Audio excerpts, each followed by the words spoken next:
besoin d'air pur, de se vider par l'écriture, besoin de repères et plus que jamais besoin d'or pur. Besoin d'évacuer mes démons, besoin de m'entourer de monde, besoin de résolution. J'ai besoin de comprendre leur système, on a besoin des quotas et de refixer les barèmes. Besoin d'affirmer mon islam comportement, besoin d'un esprit critique et d'un meilleur tempérament. J'ai bien besoin d'analyser l'information, besoin de vérifier la source du journaliste en formation. Besoin de confirmer ma position et plus que jamais besoin de quotidienne remise en question. J'ai besoin de libérer mon esprit, besoin d'emprisonner le mal que j'ai appris. J'ai grand besoin de consulter la famille, besoin du sentiment d'Adam, Ibrahim et Giovanni. Besoin d'un ciel dégagé, d'engagement courageux, besoin d'un discours courageux et d'un discours engagé. Besoin de se placer hors danger, or j'ai besoin d'argent et de me forger. Besoin d'un berger, besoin du digne pour m'héberger, besoin d'émerger, besoin d'un vendredi sans RG.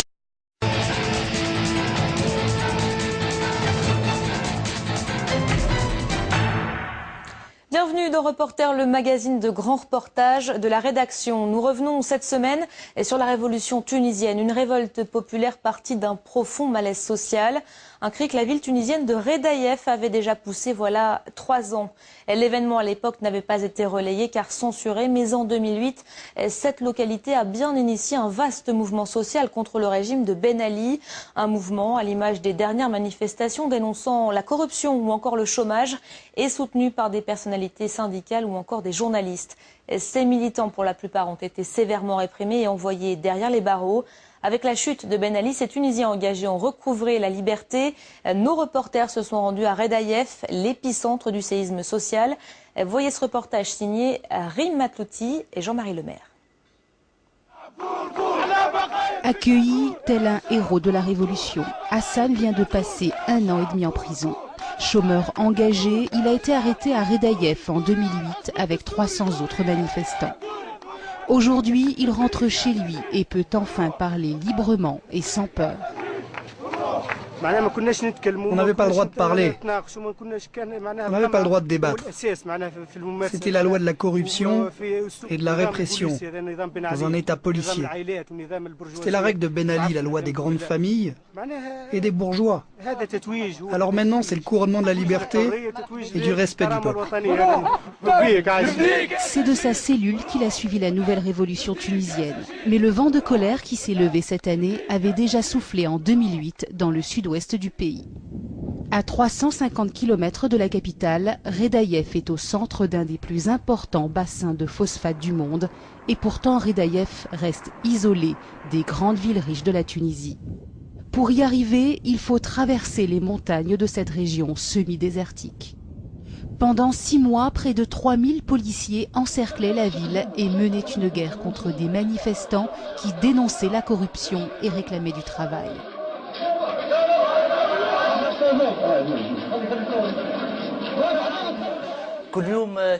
Chaque jour, on avait peur de ce qu'on allait filmer parce qu'on pouvait croiser la police. Elle pouvait te frapper et te prendre ton matériel.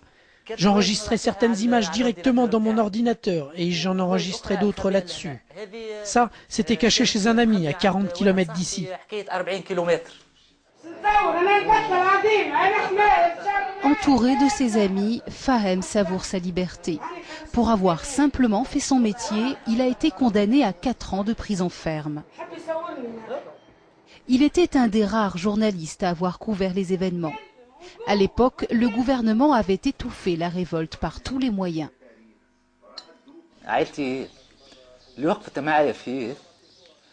C'est ma famille, mes amis qui m'ont soutenu et aidé dans les moments très difficiles.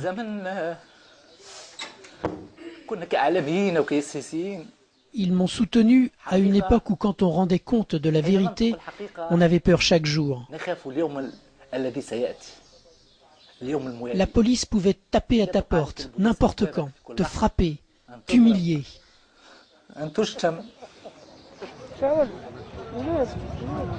Désormais, la lutte est derrière eux. Pendant 6 mois, les manifestants n'ont pas baissé les bras, bravant les menaces, l'isolement et les balles des forces de l'ordre. Quelques-uns faisaient passer l'information coûte que coûte.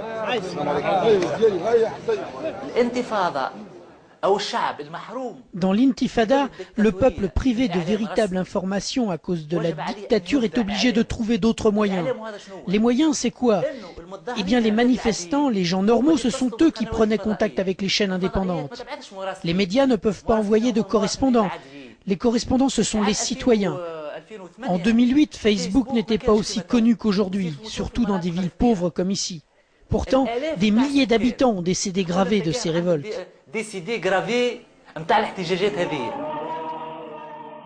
Malgré cela, le mouvement social de Redaïev n'a pas réussi à écraser le pouvoir de Ben Ali.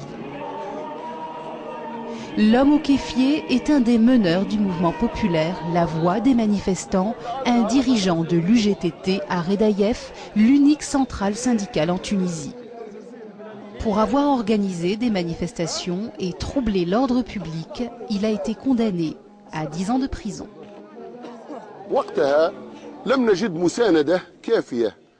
À l'époque, on n'a pas trouvé de soutien, ni des pouvoirs politiques, ni de l'organisation syndicale du pays. Parce qu'on était considéré comme hors la loi. Il ne faut pas oublier que les autorités m'avaient interdit de militer pendant 5 ans. Finalement, ça a été une expérience qui nous a servi de leçon pour cette fois-ci. La ville souffre du chômage et de la pauvreté. En circulant dans les rues, on a du mal à croire qu'elle fait partie des 5 centres miniers exploités par la compagnie des phosphates de Gafsa. Avec un bénéfice net de 150 millions d'euros en 2009, la compagnie est classée au 5e rang mondial.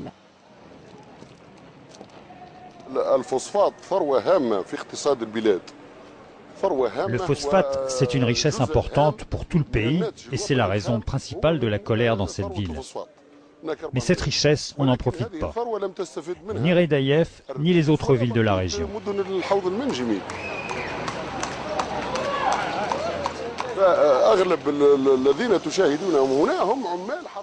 La plupart des gens qui vivent ici ne gagnent pas plus de 2 $ par jour, alors qu'il devrait y avoir du travail pour tout le monde normalement. Les entreprises qui sont là pourraient engager nos jeunes. Cette mine, Zouer respire sa poussière tous les jours. En 2008, il faisait partie des manifestants. Comme la plupart des jeunes d'ici, il a passé le concours obligatoire qui ouvre les portes de la compagnie des phosphates. Et comme la plupart des jeunes, il a échoué. Concours truqué, droit de passage payant, poste réservé aux familles alliées de Ben Ali, les accusations fusent et la colère monte. Ça donne envie quand on voit le phosphate. Une telle richesse dans sa propre ville et on n'en profite même pas. Ça nous rend dingue. On ne comprend pas pourquoi on n'a pas de travail. Malgré une maîtrise, des diplômes, on devient fou. Il y a de quoi perdre la tête.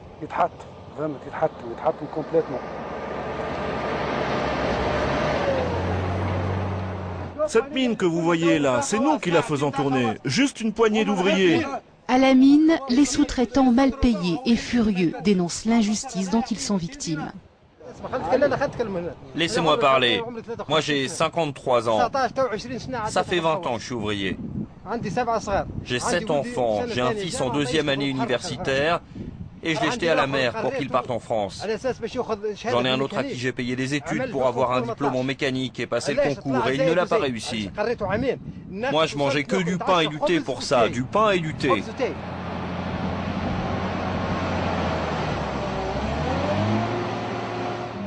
Ils disent qu'il faut des diplômes, mais nous ça fait 20 ans qu'on est ouvriers. Cette mine, c'est nous qui la faisons tourner. Attends, laisse-moi parler. Ça fait 14 ans que je bosse d'une machine à une autre. Ils amènent des gens qui n'ont aucune idée de ce qu'est un engin de chantier et ils les mettent dessus. Une machine à 120 000 euros. Ils la conduisent, quoi 3 mois et ils disparaissent. Mais pourquoi ce n'est pas nous qu'ils font travailler chez eux? Ces ouvriers sous-traitants gagnent 5 fois moins que les salariés privilégiés de la compagnie qui, eux, ne viennent jamais travailler. C'est aussi pour cette raison qu'ils sont descendus dans les rues de Redaïev. À Tunis, leur mouvement social a été passé sous silence. La télévision nationale n'a tout simplement jamais parlé ni de leurs revendications, ni des morts. À l'époque, Najor Missaoui était rédacteur en chef adjoint. Il suivait à la lettre les ordres du ministère de la Communication. C'était une ligne éditoriale. On avait des pressions, des instructions, de montrer comment le gouvernement là-bas a essayé de sortir de cette crise. Voilà. Sous des instructions bien déterminées.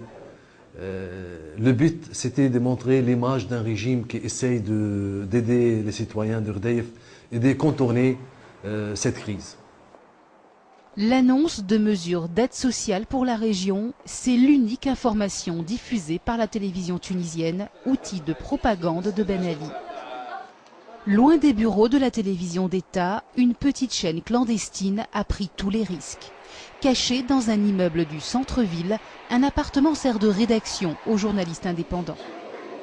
Chaque jour, il diffusait sur Internet les images des manifestations de Redaïef envoyées par Fahem Boukadous avant son arrestation. La chaîne du dialogue tunisien a été créée il y a 7 ans par Tarad Benassine. Ce média était l'unique voix audiovisuelle dissidente. Nous-mêmes, on a pris l'initiative d'aller dans la région et de filmer avec beaucoup de dégâts. Hein, parce que uniquement de janvier 2008 jusqu'à juin 2008, on a eu 18 caméras confisquées et plus de 20 tabassages de la police de nos reporters en fait. Hein. En cachant la vérité sur Redaïef, les médias officiels passent pour des lâches aux yeux des Tunisiens. Oui, c'est lâche, mais simplement, je les comprends. Moi, si vous voulez, j'ai la chance de ne pas avoir eu mon gagne-pain en Tunisie.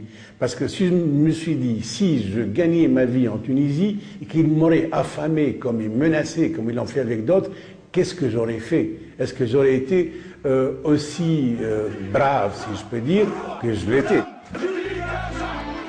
Une révolte muselée, réduite au silence et isolée. Peu diffusées, on comprend pourquoi ces images de Redaïef n'ont pas eu l'impact espéré. Désormais, la liberté d'expression des Tunisiens n'est plus un rêve inaccessible.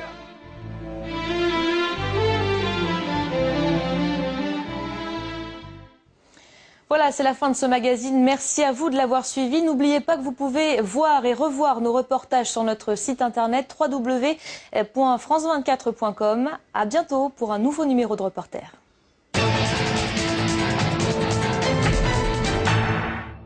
Nous sommes au siège de la presse, le quotidien francophone le plus lu de Tunisie. Ces journalistes tiennent à nous montrer les unes qu'ils ont publiées durant des années. Leïla, la femme de Ben Ali, y est présentée comme remarquable. Son mari est omniprésent. Et pourtant, hier, les salariés ont fait leur révolution. Ils ont débarqué le directeur de la rédaction. Nous sommes persuadés qu'on ne peut plus se permettre de continuer dans cette ligne éditoriale. On l'a informé que nous prenons le journal en main, qu'on ne le reprenons en main, et qu'il ne fallait pas qu'il vienne, sinon on lui cassera la gueule, excusez-moi le terme, entre guillemets. Moi, j'ai jamais vécu sous une démocratie. Moi, j'ai 51 ans. J'ai vécu sous Bourguiba, c'était une sorte de dictature. Et après, c'est l'autre dictature, hein, c'est une dictature sans nom. Oui, ça c'est clair, ça c'est une évidence. Il y a des pressions, bien entendu. Ça c'est clair. Qu'est-ce qui était clair, justement? C'est-à-dire, bon, bien sûr qu'il y avait de la censure, ça c'est clair. Une censure qui se lève peu à peu. À Tunis, 3 autres journaux ont eux aussi repris leur indépendance. Quant au ministère de l'Information, qui durant 23 ans a orchestré la propagande du régime Ben Ali, il a disparu. Mais beaucoup de journalistes restent prudents. Question d'habitude. Sur les 245 journaux recensés en Tunisie, aucun n'a jamais vraiment eu le droit à la critique.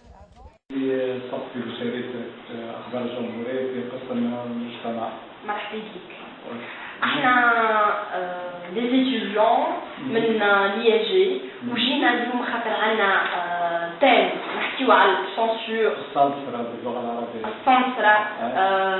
porté par l'État ولا exigé par l'État وماذا بينا لو حكينا على تجربتك الخاصة. أنا بدايتي الصحفية ترجع سنة 1994 معناها في جريدة يومية كانت رأي العام ثم نتيجة ظروف اقتصادية انقطعت الجريدة هذه على الصدور نقلت في نفس الإطار معناها قسم المجتمع جريدة الأضواء لرئيس تحريرها آنذاك معناها عبد الرؤوف الشابي وتعرضت لنفس الصعوبات المالية تو متواجد في جريدة أسبوعية أخبار الجمهورية في الرحلة هذه كل نتاع السنين الطويلة معناها من بعد التحول ولا اللي يقولوا في 7 نوفمبر وكل شيء معناها السياسة الإعلامية كانت معناها ثم يد كبيرة عليها فهمتني وتتعرض لبرشا تقلقات مثلا انا كانت عندي دي روبورتاج على المعاناه نتاع المواطنين في الاحياء الشعبيه معناها تعرضت لبرشا مضايقات من السلطه المحليه معناها ما تكتب الا لما يكون العمده مع جنبك ولا ماذا به توريله الارتيكل بالسلطه اللي هو المعتمد وقت حتى وصلت لحد التهديدات. معناها ديما رواحكم مقيدين. مقيدين لكن انت والذكاء وقوه شخصيه الصحفي معناها الصحفي نتاع الميدان على خاطر انا بالنسبه لي انا الصحافه معناها نتاع ميدان على عين المنبر على عين ما كانوش بيروتيك على خاطر البيروتيك يقتل الموضوع نتاع الصحفي. أنا يقعد ديما شاهد هكا عبد في الانترنت ويشوف الارتيكل على الانترنت وإعادة صياغة معناها أن صحفي صحيح اللي يحس باللذة نتاع الخدمة نتاعو يكون من مع الميدان يشوفها في المعاناة في اختصاصي معاناة المواطنين بغض الطرف معناها تقلقات تجي من الإدارة في السابق ولا حتى من رؤساء التحرير زاد. إذا أنا نحب شوية توضح لي حاجة. أسكو هو رئيس التحرير بيدو يفرض عليكم حاجات وإلا الحاجات تجيكم من الدولة؟ هي مسمينها خدمة المعاناة.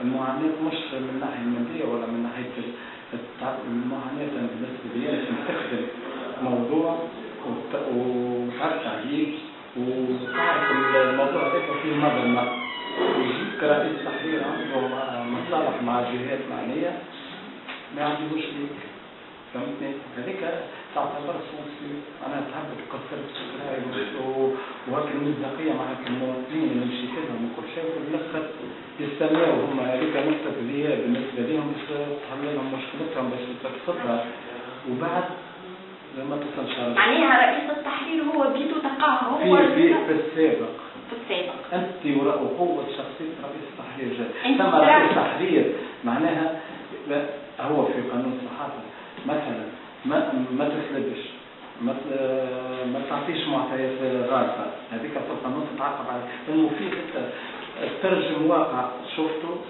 فهمتي بالصورة وبالصوت فهمتي وترجمه معناها تمشي مش معادل القانون. إدراك حرية التعبير قبل وبعد الثورة تبدلت ولا زالت هي نفسها؟ والله بالنسبة للجريدة اللي أنا فيها الحرية موجودة من قبل الثورة وزادت أكثر بعد الثورة الجديدة زي ما قلنا أنا ما اعتبرتش ثورة. ما تعتبرهاش ثورة مش تعتبرها؟ ها؟ موضوع كبير. لا مش تحول ممكن انتفاضة مش ثورة على خاطر اللي تشوف فيه في العالم العربي وكل شيء مش ثورة. سامحني عندي سؤال بلي انت قبل قلت كان تجي باش معناتها تنشر حاجة ويهدوك عليها توصل الحكاية للتهديد كيفاش تنجم تفسرني أكثر؟ التهديدات من السلطة معناها اللي مثلا في جهة معينة في تونس العاصمة مش بين أنا نخدم في الجريدة السابقة معناها انشرت مواضيع شنو هي الجريدة السابقة؟ الأضواء أي والرأي العام كانت يوميا معناها كل أسبوع نشد حي معين ننشر النقائص نتاعو وكل شيء فهمتي النقائص هذيك تقلق المعتمد ماذا بيه هو ما تنشرش فهمتي وقعت تهديدات ووقعت يهدوكم بالحبس لا تهديدات بالعنف معناها مش تهديدات على خاطر انت ما قلت لك ثم قانون الصحافه معناها ثم فيه فصول ما تخرجش معطيات غلطه ما تسلدش تنقل الحقيقه كما هي معناها في القانون انا كان عندي امكانيات اللي كنت نجم نتبعه فهمتني خاطر هو تعدى تجاوز السلطه نتاعو هذا في قبل اما توا ترجع اسمع هي الموضوع نتاع السونسير وكل شيء ترجع انت قوه مدير الجريده وقوه رئيس التحرير فهمتي معناها في السابق انا خدمت في هذه الجريده الرابعه اللي مشرم لأوروس لهنا القلم نتاع الخاصه في السابق معناها تتعب وقلت لك مصداقيتك مع الناس اللي خدمت لهم في الاخر الموضوع ما يتنشرش. هذيك هي المعامله. يعطيك الصحه وبارك الله فيك. عايشك. تشكر. عافية فيك عايشك. يعطيك الصحة اللي جا عندنا وكل شيء. احنا هنا نحبوا نحكيو على كيفاش قبل معناتها ضغطين عليكم كيفاش نشر تنشروا بسواء الصحافة ولا نعرف. اسكو تنجم تحكي لنا في الموضوع هذا وتعطينا لهم اكسبيرينس بسيطة قد منا روحك تعرف عربية الفصحى ولا عربية سوري مش مشكلة. اوكي. لا كاين عصمت صحفية بالترجمة التونسية وفي نفس الوقت أنا كنت أعمل نقابة وطنية للصحافة التونسية. مرحبا بك. نجم تحكينا كما قلتوا المشاكل قبل ولا يعني أنا نبداو بالمشاكل في النقابة صوب النقابة ولا كصحفية في مجال الإعلام؟ أنا كنت أخدم في كما قلت لك الدكتوراه في الترجمة الوطنية كانت قناة طبعا. اشتغل فيها من تعرضت لبرشا مضايقات خاصة بعد التحاقي بالنقابة اللي كانت عندها نوع من كان عندنا تمارس علينا كثير من الضغوطات من قبل الصوت من قبل صوت الإشراف ومن قبل في نفس الوقت التجمع السوري الديمقراطي مثل ما تعرفوا تم ممارسة علينا تم معناها دفع بعض الزملاء الصحفيين إلى الاختلاف على هذه المؤسسة. هذا نشوف في وقت لاحق. بالنسبة لعملي كصحفية كما قلت أنا ككل الصحفيين والصحفيات في تلمذة ما كانش العمل يعني يتم بطريقة يعني مهنية. كانت يعني عديد من الضغوطات يعني بصفة عامة تلتزم بما توليه علينا مكاتب تلك الأنباء. تلتزم مثل بعض المواضيع نعتبرها مواضيع تابو يعني مش شيء تابو اللي مش تحت عليها الكل. فما معناها يعني اصلا انت تعمل مسؤوليه مع كثر الضغوط والرقابه اللي كانت موجوده كانت زادت فيها نوع من الرقابه الذاتيه في كل الصحافي يلزم خايف تحط كلمه تحط شيء تسجل موضوع هذا مش موضوع هذا لان فقدنا نوع من يعني علاش الصحفي او الصحفي لازم يكون يعني يطرح الموضوع ويحط الراي والراي المخالف. احنا كنا يعني بصفه عامه يعني معناها مضطرين ان ناخذ فيه الراي الواحد. راي واحد اللي يحاول انه المواضيع نتاعنا داخل الاعلام هذا ولا الاعلام وحدي دعائي ما يفتقد الحرفيه. هذا يجي هذا صفه عامه. صفة خاصة كما كنا على تجربتي الشخصية. أنا في وقت ما تمت أصلا إبعادي عن العمل في المجال الوطني على أساس إنه العمل في المجال الوطني فما نوع من ممكن ريبة إني أنا ندخل ونتطرق في مواضيع أخرى. يعني أبعدت صفة عامة عن العمل في المجال الوطني وثم وكتب لي أني نخدم فقط في العمل في المجال الدولي. يعني نطلع أن نخدم فقط في المواضيع الدولية يعني الأخبار في المجال كل المسائل الدولية. هذا يعني صفة عامة. من جانب حتى في المجال الدولي كان في فترات يوقع أصلا إبعادي من الوطن. يعني ما عادش مباشر أصلا. علاش حتى تقول معليش قلت لا تحتوى مش لازم تو نقطع حتى شهر في شهرين ثلاثة من نمشي نباشر العمل يعني ما نبقاش أكثر شنو مطروح في وهذه تعرضت لفترات نجم تقول لنا شنو المواضيع بالضبط اللي في العلماء ولا لا ما كنتش انا شفت فيها حتى علاش انت وبعد انت تقولوا انا علاش ما نخدمش ما عنديش انا مفروض انا مكلفه بالعمل في المجال الدولي يعني كل المسائل كلها العقل الشرق الاوسط يعني انا في النشره الاخباريه مثلا انا نشر قسم الاخبار في النشره تخص كل المسائل الدوليه المفروض انا في النشره اللي نخدم فيها كنت مكلفه بها جيت نهار ما تمشي تقرا روحك شهر هذه ديما بصفة عامة تكون بعد حاجة حالة من الحالات أو بعد مثلا مساندة الزملاء في تربية التونسية في الاعتصام بتاعهم نستعرض به وقت قاموا باعتصام تواصل مدة 10 أيام في الوقت. احنا كنا دلوقتي كنقابية ممثل في النقابة الوطنية الصحفية التونسية وكزميلة اليوم في التدريب، يعني كنت أساند ونمشي بحذاها دونك سويت أصوات تتبع.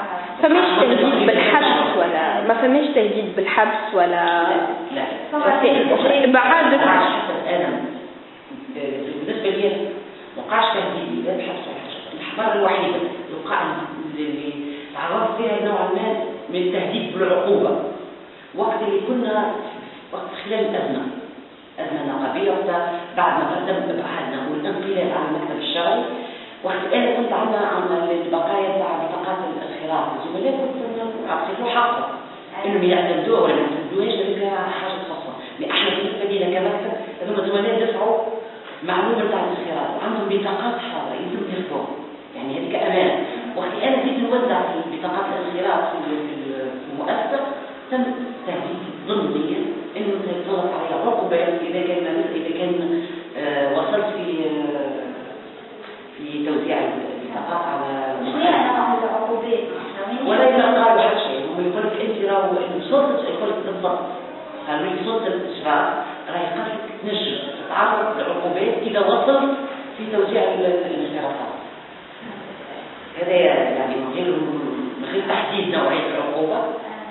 على كل انا وصلت توزيع الاختراقات بصفه او باخرى ما حدش حتى ليس عندكم شويه حريه معناتها. لا وقتها ما كانش حتى حريه هذا على الثوره قبل ما نسترجعوا شرعيتنا وقت المده هذيك كما التخيرات اللي موجودين عندي او بعض الزملاء يحب ياخذ الاختيارات بتاعه يتصل بيا مش لازم انا نعرض حتى زميلي حتى بعض وهذيك قدام كيفه وكل مره توقع اي حاجه مثلا يحسوا فينا اي حاجه اي من انتخابات اي من حاجه لازم تلقى انت تتصرف عليك عقوبات معينه. ساعات حتى مجرد انه مره مشيت شاركت في جاتني دعوه كاعلاميه مش حتى كنقابيه جاتني دعوه كاعلاميه للمشاركه في دوله في تقريبا في منتدى او ملتقى حول التطرف الديني الاعلام والتطرف الديني. وقت اللي المؤسسه انا سمع اللي انا مشيت شاركت كيف وقعدت لمده شهر تقريبا كيفاش انت تمشي تشارك ما تشاركش مش عارفه تشارك ما غير اصلا ما يعطيكش حاجه ما يعطيكش حتى ارض ما تشاركش هذا فقط هو بعد عن العمل خاطر عنده حتى آلية انه ينجم يعاقبني ولا يبعدني عن العمل بصفه يعني مباشره من غير تبرير كتقوم ما تخدمش وانت ترى اسكو معناتها بدلت الامور شويه هكا بعد الثوره ولا باقي هي منها هيك متواصلين ولا لا مش ما نقولوش على على ثورتنا بحد ذاتها حققت لنا عديد من المكاسب حتى في مجال الاعلام وقع صفه يعني مش نقول واحده صفه نسبيه على الاقل وقع تحت الاعلام. يعني احنا نشوف اذا كان ننظر نشرات تاعنا الثوره ثم لا نريد يعني نشوف هذه حاجه معناها بالعكس احنا هذه حاجه نباركها ونسعى لدعمها اكثر حتى تبقى ديما كما يمكن تعود نحو الواحد اللي تعود شويه يخاف ويفهم ماذا بيه يخاف شويه لان احنا ديما ندعو الى تاكيد هذه الحريه الى دعم هذه الحريه الى العمل على اجساد كل حريه الصحافه من غير الاخلال باخلاقيات المهنه ولا بالاخلاق. ثم كل حال الحريه ديما اذا كان الحريه توصل فيها الاعتداء على غير من هذا اعراض او سب او شتم وقتها يوقع حد لهذه الحريه فقط بالالتزام بضوابط المهنه واخلاقيات المهنه. يعني الحريه ما فيهاش حدود لكن مع الالتزام بضوابط المهنه واخلاقياتها دون الاعتداء على حريه الغير او على شتم الغير او سبه او حد اعراض. هي بصفه عامه لهذا احنا الذين نسعى ديما لارسال كل الادعاءات التي تجد حريه الصحافه باش نقولوا احنا وصلنا الى التوب في الاعلام تاعنا نزلنا شويه ارتباكات سواء من سلطة الإشراف سواء بالصحفيين حتى الإعلاميين.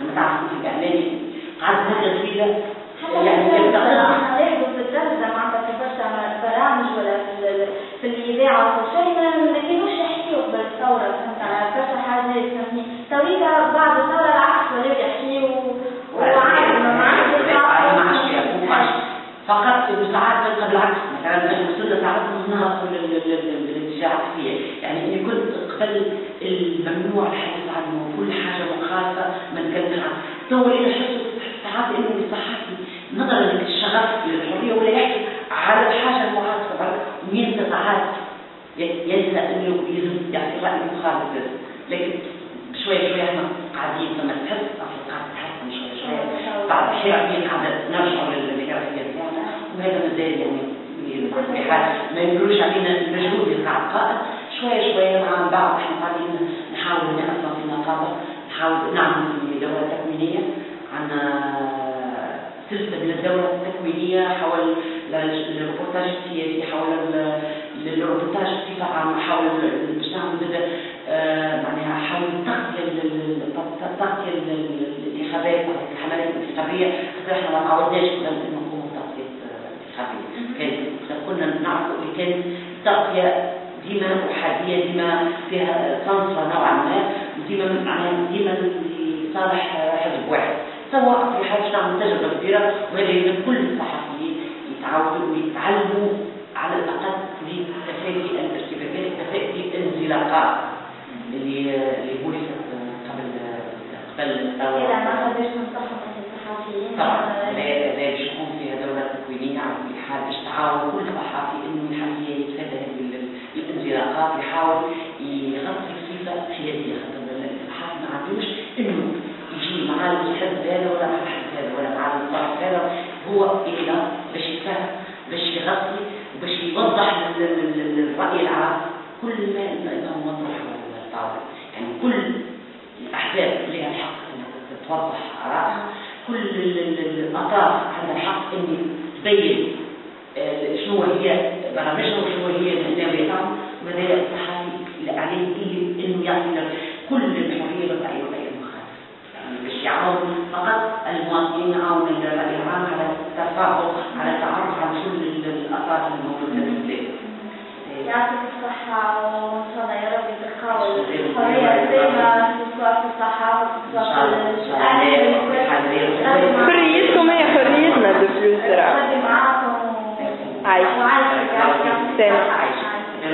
Dear citizens of the world, the time for truth has arrived, a time for freedom and transparency, a time for people to express themselves freely and to be heard from anywhere across the world.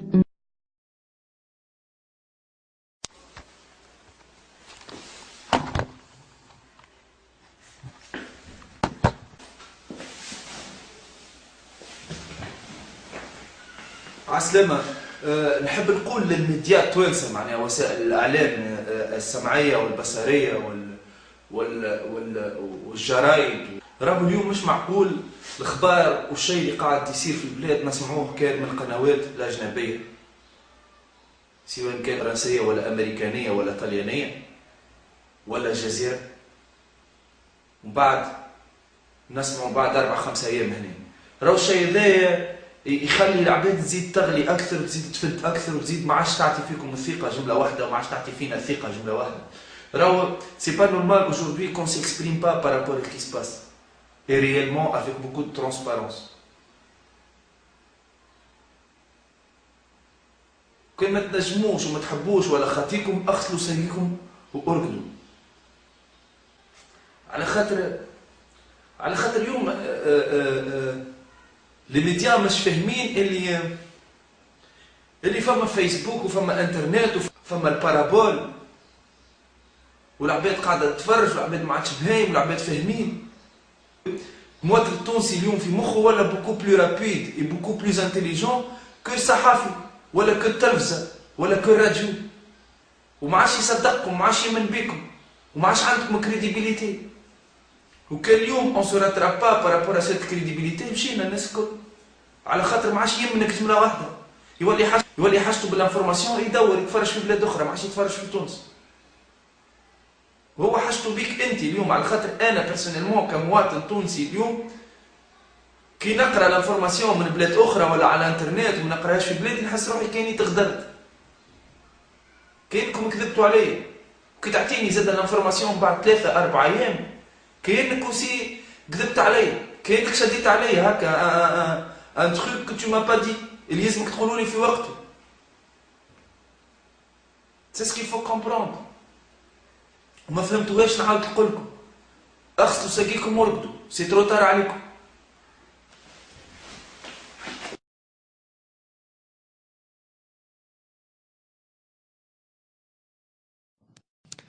Le focus de cette édition, il s'appelle Wael Ronem, chef du marketing de Google pour le Moyen-Orient et l'Afrique du Sud, et il est devenu un héros de la rue égyptienne.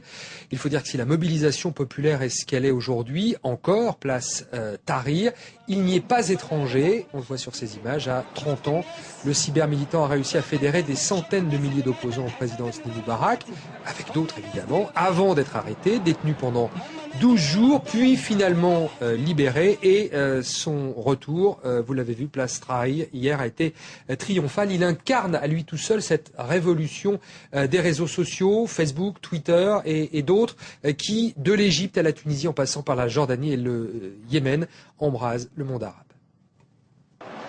Voici la place Tahrir, noire de monde. Depuis plus de 2 semaines, ces manifestants égyptiens réclament le départ de leur président.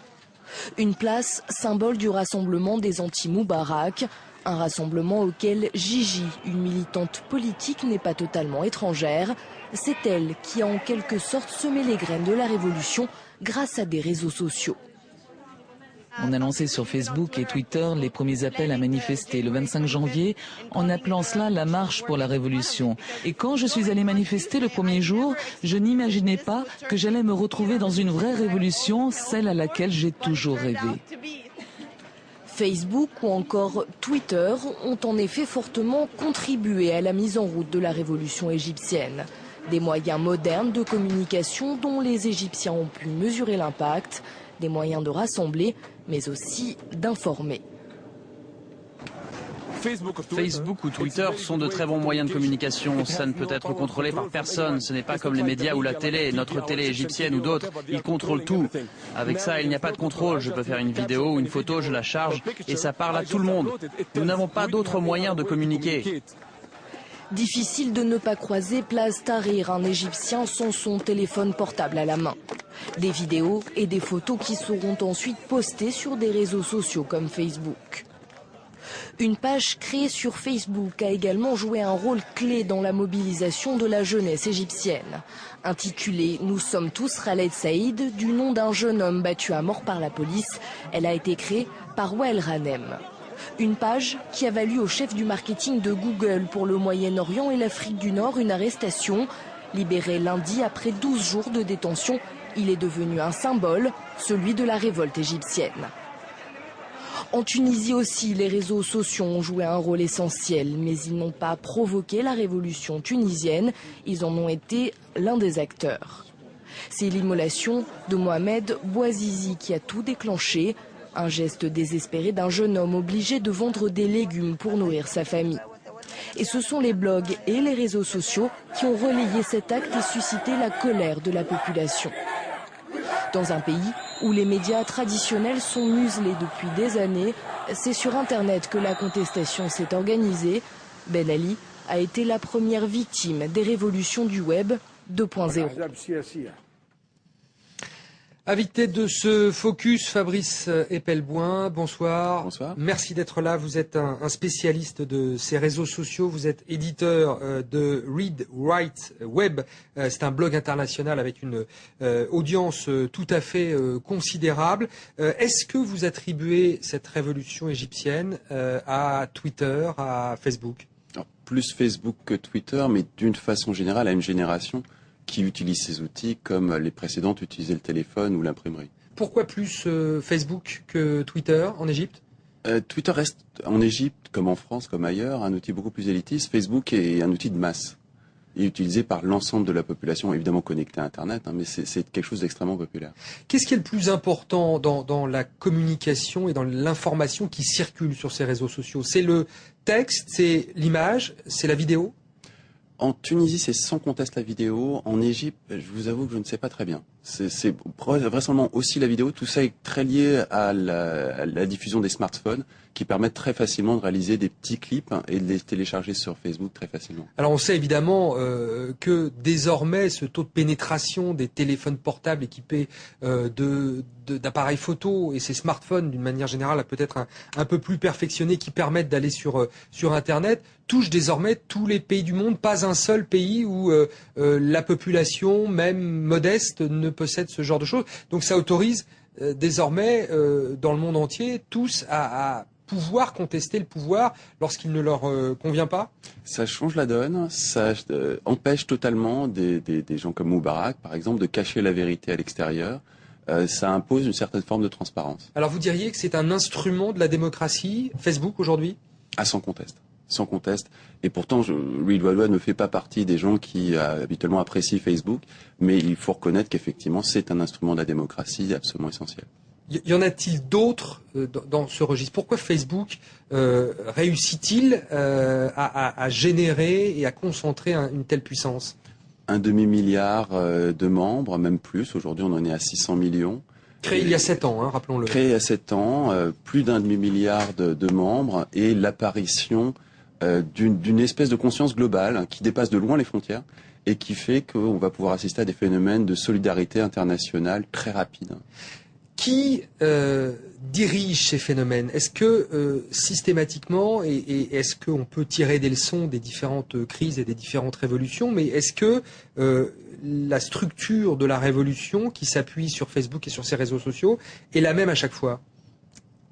Oui et non, dans le sens où il n'y a pas de structure.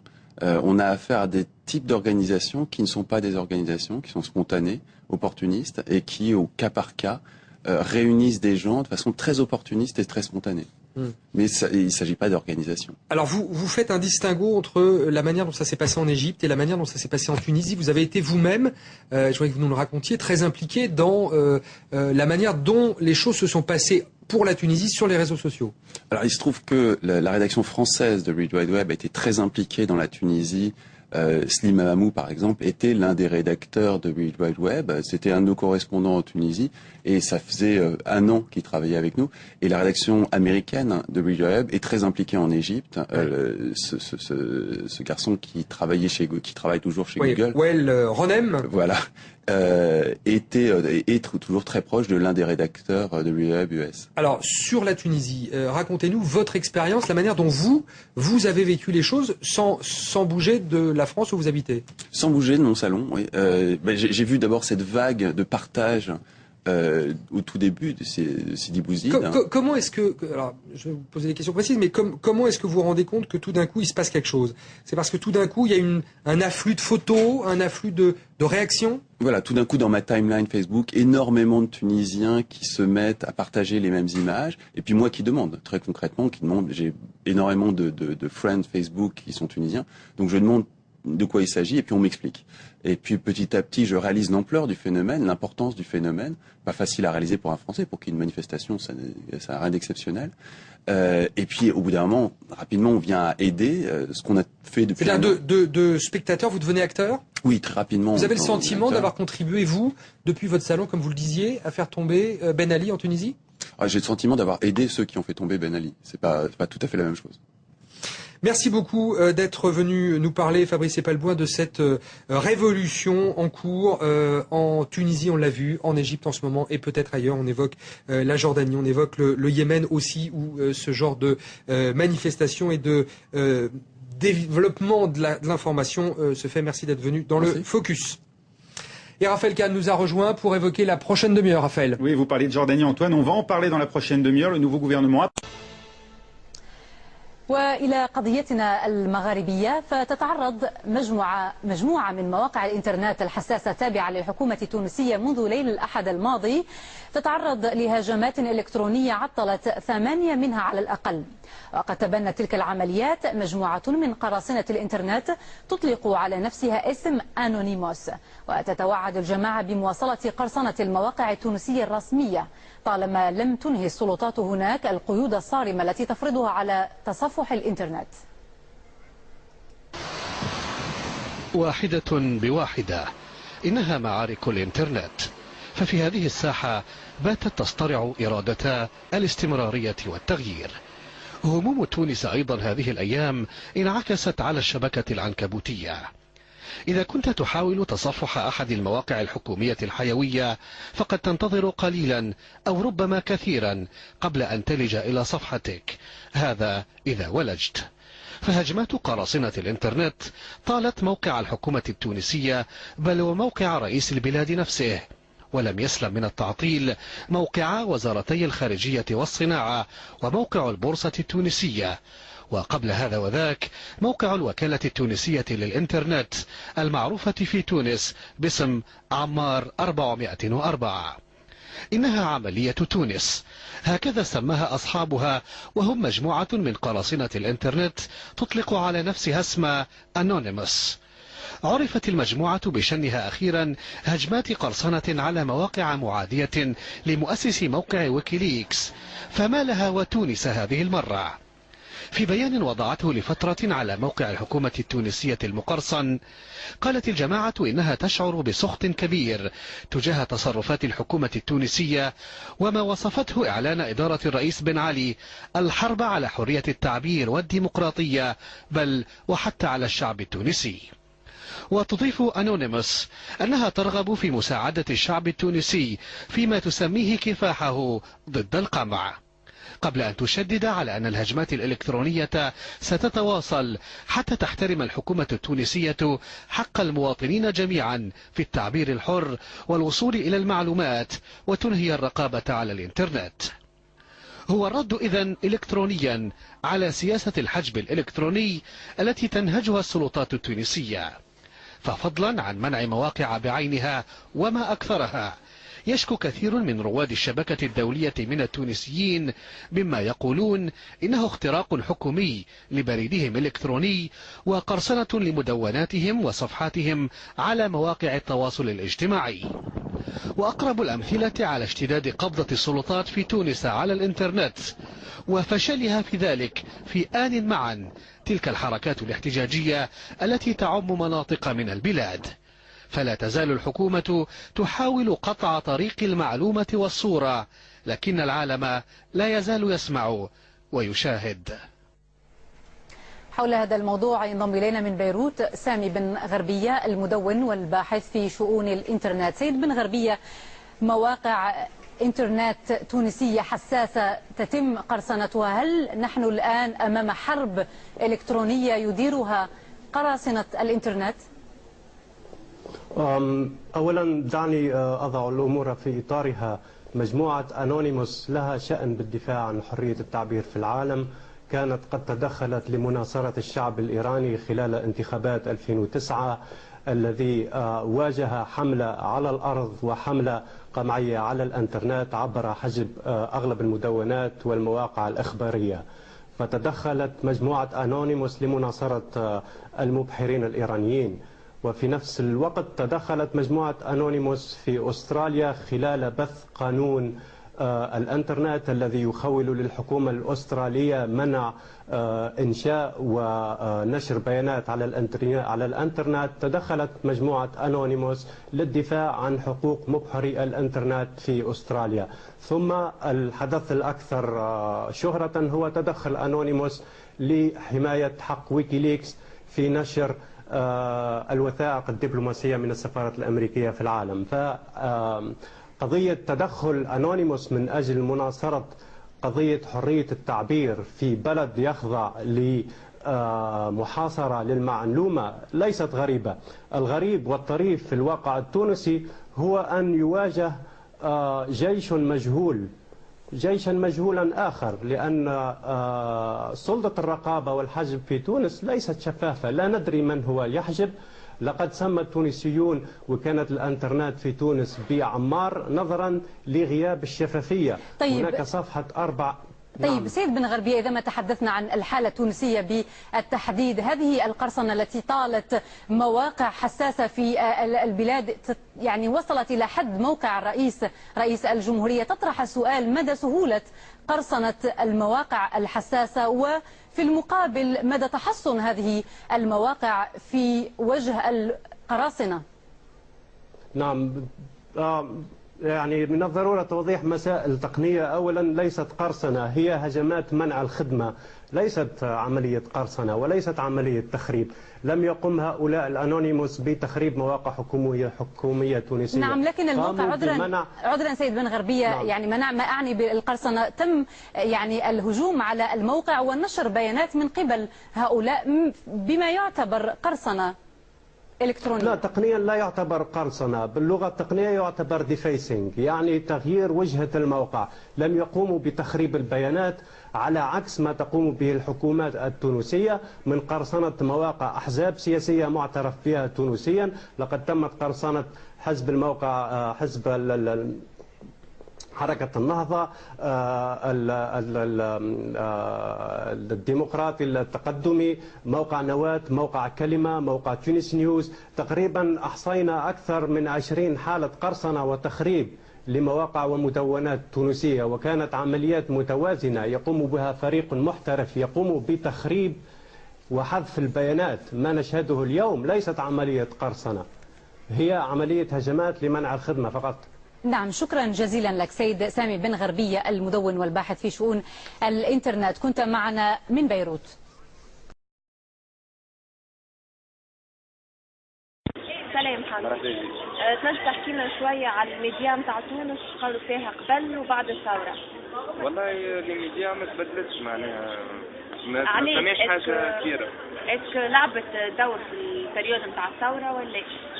ايه لعبت دور، معناها نجم نقولوا اللي سيرتو قناة حنابال تونسية، معناها بالرغم بخلاف اللي معناها العربي مثلا ولا قناة شاشة سلاح وكل حكايات نتاع ترابيزية وكذا، اما القناة لعبت دور كبير في انقاذ برشا مواطنين، سيرتو وقت اللي نسمعوا ثم حرايق، ثم براكاجات، ثم حومة كذا هابطة باش تنهب حومة، معناها تبدا فما اتصالات بالجيش وسهلت عمليات الحماية والتنظيم. اسكو تراها اللي هي اسكو ترى معناها مثلا القناة الوطنية وحنابال لو لعبت دور هي الكبير باش وصلت لنا لي زانفورماسيون اللي حسنا بهم؟ لا، فيسبوك هو الريزو سوسيال هذاك معناها الريزو سوسيال جينيرال وسبيسيفيكمون الفيسبوك، خاطر كان الاخرين كل ما كناش عندنا اكسي اليوم بيسكو ثم سونسور على الانترنت. محلول في تونس كان فيسبوك، سينو بالبروكسي تنجم تدخل، دوك هي تري ديفيسيل، معناها حتى النمبر ديوتيليزاتور مش برشا، دونك فيسبوك هو اللي عندك حاجة أخرى تحب تضيفها بروبو هالسوجي هذا متاعنا؟ والله على اللي ميديا يمكن بك تسألني علاش وما سألتش على الشباب، معناها علاش ما تفكرش كل شيء. نجم تحكي؟ هو ثم موضوع كثير ياسر، الصحفيين والجنرال اللي يعتبروا أنه بن علي هو المسؤول الوحيد على معناها رداءة الإعلام التونسي، بينما أنا نرى بيرسونيلمون ملاني ارتديت بخلاف ناس نرى أنه الإعلام التونسي هو من حيث الهيكل نتاعو، معناها ستركتور تاع الصحفيين وكل شيء، ديفورماسيون نتاعهم هي رديئة، خاطر هما كانوا يلوموا على بن علي مسنصر وعامل وما يخليناش نبثوا ويحصر ومانيبيلاسيون كذا، اور مش صحيح. بعد ما مشى بن علي ما تبدل حتى شيء في التلفزة التونسية، بخلاف في عود كانت تونس 7 رجعوها قناة وطنية 1 و2. المشكلة هنا يلزم راهو فورماسيون كبيرة ياسر للصحفيين، ويلزمنا فيكم نشوفوا القنوات صحاح شاملين. يا خويا مش لازم ناخذوا لوروب، ديما احنا الروتير نتاعنا لوروب. شوفوا قناة الجزيرة، قناة الجزيرة ناشونال جيوغرافي دبي معناها ينجموا يفيدونا ياسر وسيرتو معناها حاجة شكرا. شوف رداءة الإعلام التونسي بينما الإعلام تاع الجزيرة قايم على توانسة راهو صحفيين توانسة قاعدين لازمين قاعدين في الجزيرة. أما شنو هي الديفيرونس وقت يتوفر للصحافي معناها تو سكي ويفو سواء كانت ديزوتوريزاسيون باش يدخل يصور تضرب عليه دفاع له على حقوقه ما يخافش هو كان الصحفي يتمس اون كادير ولا حاجة هي تضرب عليه قناة توفر له بالطبيعة الميديات علاش يخدم الإنسان باش يحصل شهرية باهية وقت حالته يعطيك روندمون هذايا سيكولوجيك وفسيولوجيك وكيلكو شوز دو بازيك. معناها ترى نحن لازمنا نبداو نصلحوا من الميديا نتاعنا نبداو نصلحوا من الهيكل نتاعنا معناها نعملوا لهم دي فورماسيون كل شيء doivent s'inspirer من France 2 TF1 شوف فهمتي لي زونفوي سبيسيال M6 égale 66 minutes هذا الشيء مشاكل كبيرة ياسر.